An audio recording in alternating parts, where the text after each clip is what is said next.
Já estamos de volta com o nosso Costa Oeste News. Você conferindo junto comigo a hora certa, agora são 7h19. Lembrando que a partir de agora você confere a nossa entrevista com o Dr. Rafael Arguello, que já está presente aqui no estúdio da Rádio Costa Oeste. Nós vamos falar sobre planejamento patrimonial e você pode conferir em áudio e vídeo. Vídeo para você que acessa a página da Rede Costa Oeste Comunicação no Facebook, pode ir lá, Rede Costa Oeste Comunicação, que você já vai conferir essa entrevista na íntegra. Em primeiro lugar, bom dia, doutor Rafael. Seja bem-vindo aqui à Rádio Costa Oeste. Bom dia, David Paulo. Primeiramente, é um grande prazer, uma grande alegria estar aqui na Rádio Costa Oeste. Realmente é muito importante essa informação que nós vamos tratar hoje. Estamos à disposição aí para conversar sobre esse tema.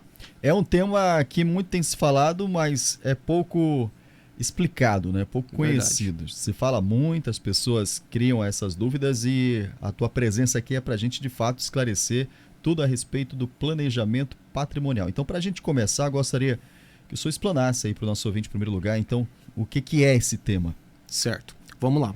O planejamento patrimonial, para você ouvinte entender, ele nada mais é do que uma organização do seu patrimônio visando a economia, também a lucratividade, porque quando você tem economia, automaticamente você consegue ter lucro, né? Seja em relação a impostos, enfim, planejamento financeiro, e também com relação à questão da sucessão, ou seja, a transferência desse patrimônio que hoje está, né, dentro da estrutura aí dos patriarcas para os seus respectivos herdeiros. E quais são os prejuízos de quem não faz um planejamento patrimonial? Então, David, hoje o prejuízo ele é vasto, porque cada vez mais, tanto o fisco, né, as instituições públicas hoje estão fazendo toda essa questão do monitoramento, né? Hoje a Receita ela faz a questão da análise do imposto de renda de todas as pessoas de uma forma muito rápida. O que demorava meses antes, né? Hoje demora dias, né? Às vezes até horas, por conta dessa informatização. Então, cada vez mais está vendo a necessidade das pessoas estarem se planejando e organizando o seu patrimônio de forma que elas possam realmente ter essa economia e evitar o risco de um eventual aí problema com o Estado ou o imposto, né? Devido pelo contribuinte. Então, o planejamento patrimonial serve tanto para organizar o patrimônio da pessoa em vida, quanto para não deixar dor de cabeça para os herdeiros quando a pessoa faltar? Exatamente, David, porque muitas vezes o que acontece? Quando você deixa para fazer, né, essa organização patrimonial, depois, normalmente o que vai acontecer? Esse processo ele acaba indo, né, essa situação, esse patrimônio acaba indo para inventário. E nós sabemos que o inventário ele tem um custo e um custo muito alto aí, né, para os seus herdeiros. Quando você faz o planejamento, a organização patrimonial antes da sucessão, ou seja, antes do evento morte, você automaticamente evita esses gastos com o inventário e todos os prejuízos aí que muitas vezes acabam acontecendo em relação a esse problema do inventário, que é briga entre os herdeiros e tudo mais. Deixa eu fazer aqui uma contribuição, eu não sei se de repente se aplica, só para o ouvinte entender melhor essa situação, doutor. O que ocorreu, por exemplo, com o apresentador Gugu, aquela briga judicial, se ele tivesse, porventura, feito um planejamento patrimonial, isso teria acontecido? Há indícios que levam a crer que ele não fez, dadas as circunstâncias ou não? Exatamente, excelente pergunta, David. Na verdade, o que aconteceu com o Gugu é o típico exemplo da pessoa que muitas vezes acaba não realizando esse planejamento e futuramente acaba tendo problemas, né, por conta dessa situação. Eu até gostaria de abrir uma ressalva aí, né, uma aspas, vamos dizer assim, para apresentar para vocês uma forma de proteção patrimonial muito simples, né, que entra dentro da questão do planejamento, que é o contrato de namoro, né?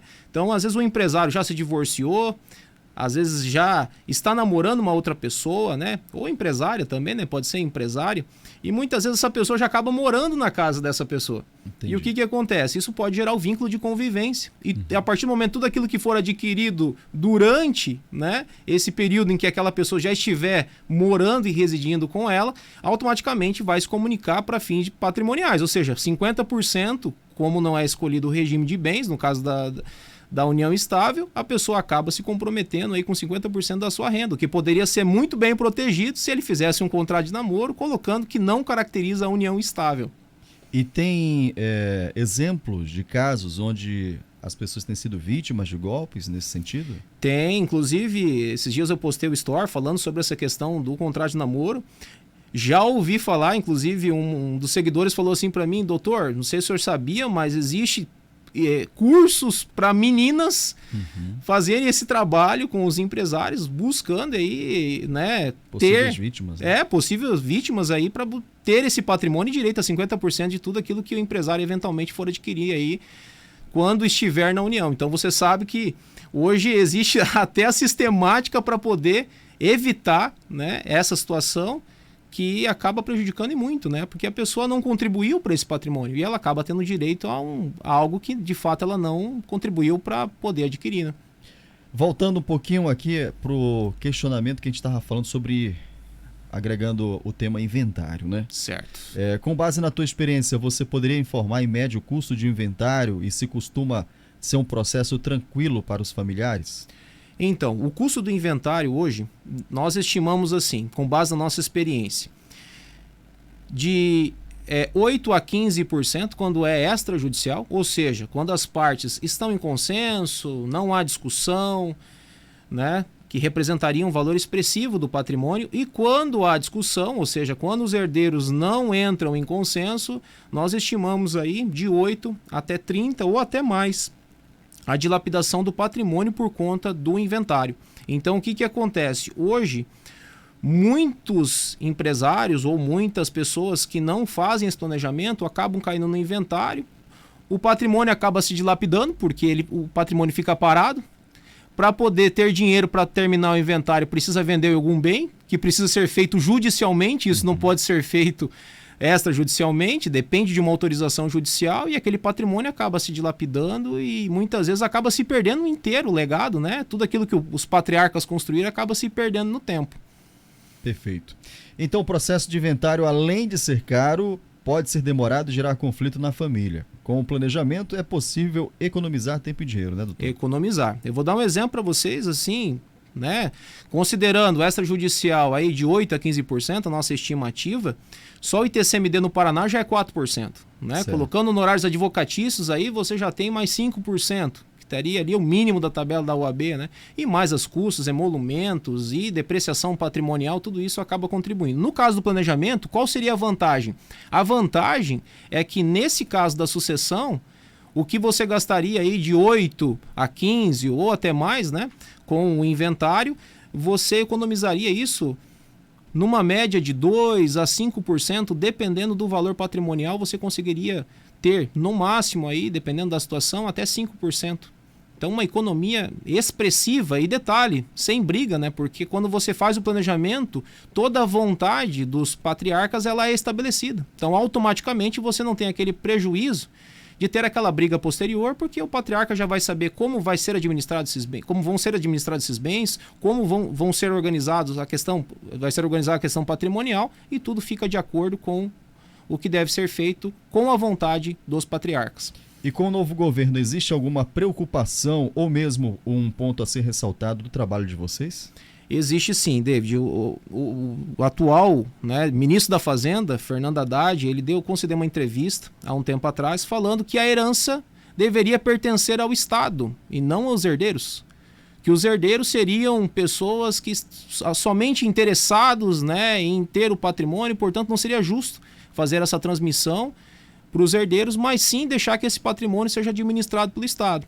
O trabalho, né, do planejamento, ele visa o quê? Ele visa antecipar esse problema. Ou seja, essa transmissão ela já é realizada em vida, de forma planejada, organizada, evitando dessa forma que, futuramente, caso haja uma eventual alteração legislativa, o patrimônio não se perca e não fique nas mãos do Estado, né? Agora eu fiquei assustado com essa informação, doutor. Eu acredito que o ouvinte também não deve ter sido diferente, né? Porque beira o ridículo, né? Realmente é um absurdo, mas nós sabemos assim, entrou um novo governo, né? Nós estamos num momento de instabilidade econômica muito grande, muitos empresários, muitas pessoas, tanto, né, do setor, tanto do urbano, quanto também do rural, principalmente o pessoal do rural, porque muitos deles constroem um legado. A questão da produção é passada aí de geração em geração, e hoje nós vemos um risco, né, de que essa herança, esse patrimônio, esse legado construído por essa família, ela seja entregue nas mãos do Estado. E isso realmente beira o absurdo, e muitas pessoas estão preocupadas com isso, principalmente o pessoal do agro tem passado para nós essa preocupação, e nós temos trabalhado no sentido de trazer essa tranquilidade que o planejamento pode evitar que esse patrimônio pare nas mãos do Estado. E com relação à herança, existe de fato a possibilidade do patrimônio ir para as mãos do Estado?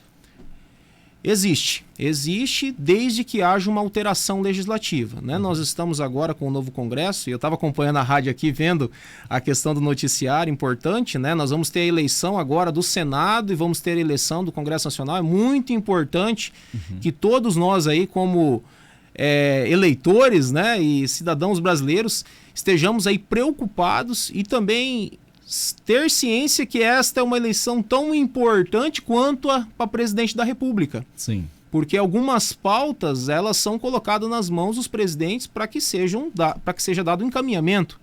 E pode ser que essa seja uma das pautas. Portanto, nós entendemos e sabemos que se o Senado e o Congresso estiver alinhado muitas vezes com esse interesse do atual governo nesse sentido, se isso realmente se confirmar, é possível que, através do Poder Legislativo, aí, seja alterada a lei que trata da herança e realmente esse patrimônio venha parar na mão do Estado mesmo. E só abrindo um parênteses, ao que tudo indica, a permanência dos presidentes, né? Isso é que é triste, porque realmente nós precisaríamos aí de uma bancada conservadora, né, principalmente na questão da presidência, Senado e Câmara dos Deputados, para que realmente essas pautas, que são pautas importantes, né, elas não venham realmente a cair, aí, infelizmente, como uma herança na mão do Estado, né?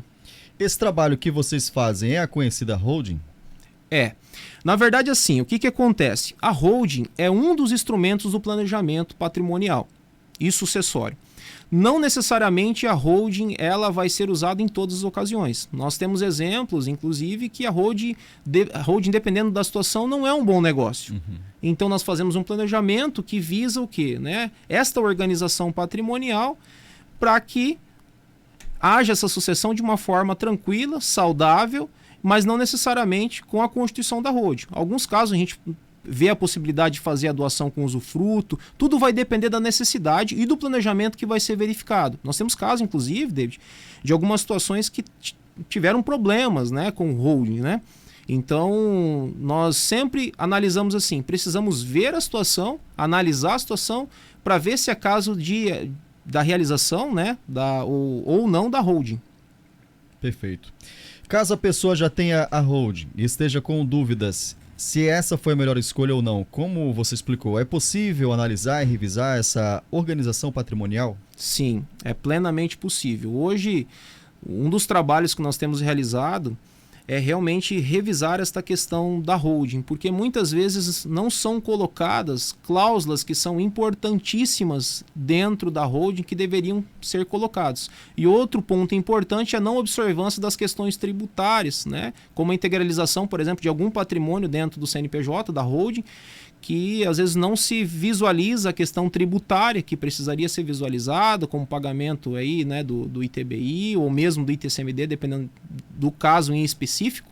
São observâncias que muitas vezes nós avaliando, né, tendo a condição de avaliar essa situação da holding, nós conseguimos identificar e muitas vezes fazer essa reorganização. Doutor, se ficou alguma dúvida para o nosso ouvinte, o senhor tem aí de repente um contato para que ele possa tirar, fazer algum esclarecimento? Tenho. Eu vou deixar o meu contato, o contato do WhatsApp, né, que é o meu contato pessoal. Caso aí algum ouvinte tenha alguma dúvida em relação a essa questão do planejamento, queira saber mais, né, e entender melhor essa questão do planejamento, eu vou deixar o meu contato à disposição aí do pessoal da rádio, né? Peço até a gentileza que, se possível, coloque aí na descrição aí da live, enfim, né? Para que o pessoal possa estar mandando as dúvidas e estamos à disposição aí para sanar essas dúvidas. Perfeito. Eu quero agradecer a tua presença na manhã de hoje com a gente. Eu acredito que nós conseguimos abrir a mente de muita gente que tem essa curiosidade de saber o que de fato é o planejamento patrimonial e deixar o espaço da Rádio Costa Oeste aberto aqui para que outras possibilidades você esteja com a gente aqui para trazer mais esclarecimentos. Show de bola. David, eu quero agradecer também, quero me colocar à disposição, caso aí o tema aí seja realmente de curiosidade aí do ouvinte, né? Porque pode ser que o ouvinte fale, quero entender mais sobre isso, quero saber mais sobre isso. Então eu me coloco à disposição da rádio. Quando vocês quiserem que eu venha para cá para conversar, explicar um tema específico, doutor, precisamos esclarecer um tema específico. Estamos à disposição aí para estar esclarecendo e trazendo ao ouvinte aí o esclarecimento necessário aí com relação ao tema. Nós entrevistamos o doutor Rafael Arguello, inclusive você pode pesquisar. Ele tem também Instagram, muito atuante, sempre com stories que trazem ali um esclarecimento a mais, tirando dúvidas. É importante você ir lá no Instagram. Como é que te encontra lá, doutor? @ né? Rafael Arguello _ Rafael Arguello, tudo junto, com 2 L's. E o underlinezinho no final. E o underlinezinho no final. É aquele tracinho que fica o tracinho após a última letra, né? Isso, é importante, acho que até na descrição colocar, né, o número do celular para eventual esclarecimento, também o Instagram para que esteja seguindo e esteja um pouco mais informado sobre essa questão do planejamento patrimonial também. Nós vamos fazer um breve intervalo e daqui a pouco você continua bem informado aqui no nosso Costa Oeste News. Não sai daí, é um instante só. Costa Oeste FM.